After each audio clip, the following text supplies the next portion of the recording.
علم کا لازمی نتیجہ یہ ہے کہ بندہ اللہ سے ڈرنے لگ جائے، خشیت الہی کا جذبہ پیدا ہو جائے۔ اور اگر علم حاصل کرنے کے باوجود بھی خشیت الہی پیدا نہیں ہوئی تو وہ علم نافع نہیں ہے۔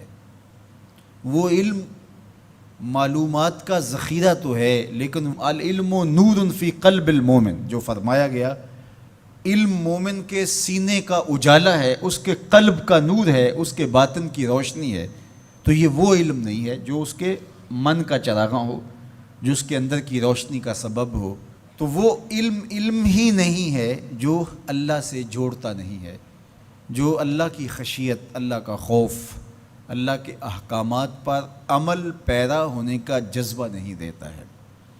تو کہا انما یخشی اللہ من عبادہ العلماء۔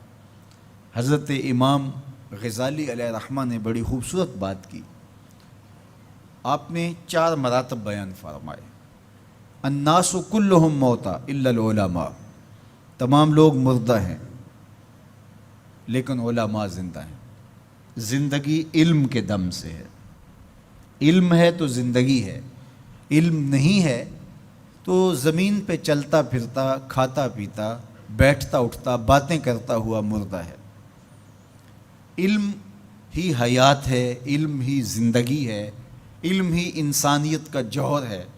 جس طرح آسمان پہ آپ کو ستارے چمکتے ہوئے نظر آتے ہیں، زمین کے ستارے اہل علم ہیں، ان کے دم سے ظلمتیں چھٹتی ہیں، نور پھیلتا ہے اور بزم عالم کہکشاؤں کی طرح سجی ہوئی دکھائی دیتی ہے۔ علم کے چراغ بجھ جائیں تو دنیا کے اوپر اندھیرا چھا جائے۔ تو زندگی کا سارا جمال علم کی وجہ سے ہے۔ زندگی علم ہے، جمال علم ہے، دنیا کا نور علم ہے۔ سارا چراغاں، ساری کہکشائیں، سارے اجالے، ساری روشنیاں، ساری کنادیل علم اور علماء کی وجہ سے ہی ہیں۔ تو فرمایا الناس کلہم موتا، لوگ مردہ ہیں الا العلماء، علماء زندہ ہیں۔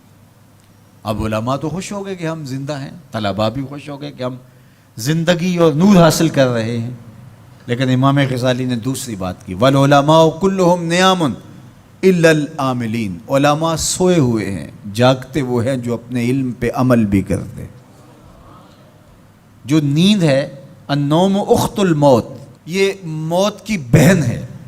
علماء ہیں تو زندہ، لیکن اگر عمل نہیں ہے تو وہ آغوش نیند میں ہیں، زندگی سے فائدہ ہی حاصل نہیں کر رہے۔ زندگی سے فائدہ تو زندگی کی لذات سے متمتع ہونا ہے، آنکھوں سے نظارے دیکھنے ہیں، کانوں سے نغمے سننے ہیں، زبان سے ذائقے چکھنے ہیں، دوستوں سے باہم ملاقاتیں کرنی ہیں۔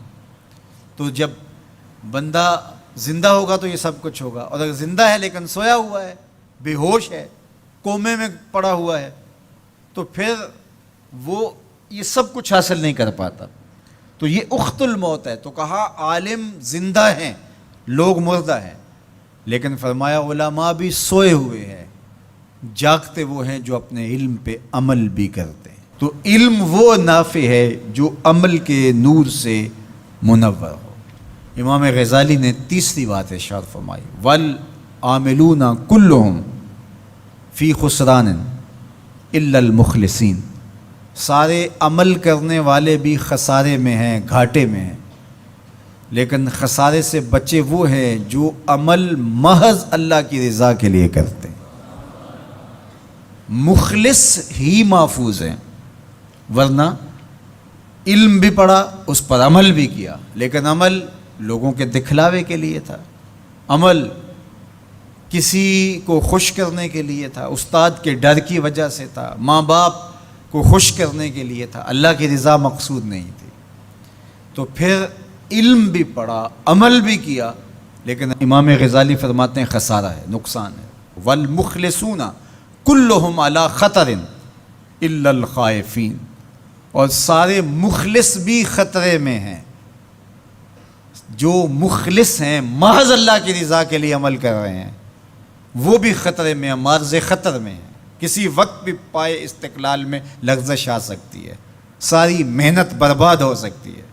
کیتی کتری پئی کھو محمد تے سکہ بنیا زردہ، سکتے ہیں. ہمارا تو حال یہ ہے کہ ہم بد عمل ہوں، زندگی خواہشات اور آرزوؤں کے ہجوم میں بسر کر رہے ہوں، اور جنت کے ہم ٹھیکیدار بنے ہوئے ہوتے ہیں. ہم کہتے ہیں کہ بس ہم تو سیدھے جنت میں جائیں گے. حجبت الجنت بالمکارہ وحجبت النار بالشہوات. جنت مشکلوں کے پردوں میں لپٹی ہوئی ہے اور جہنم شہوتوں کے پردوں میں لپٹی ہوئی ہے. جنت اتنی بھی آسان نہیں ہے.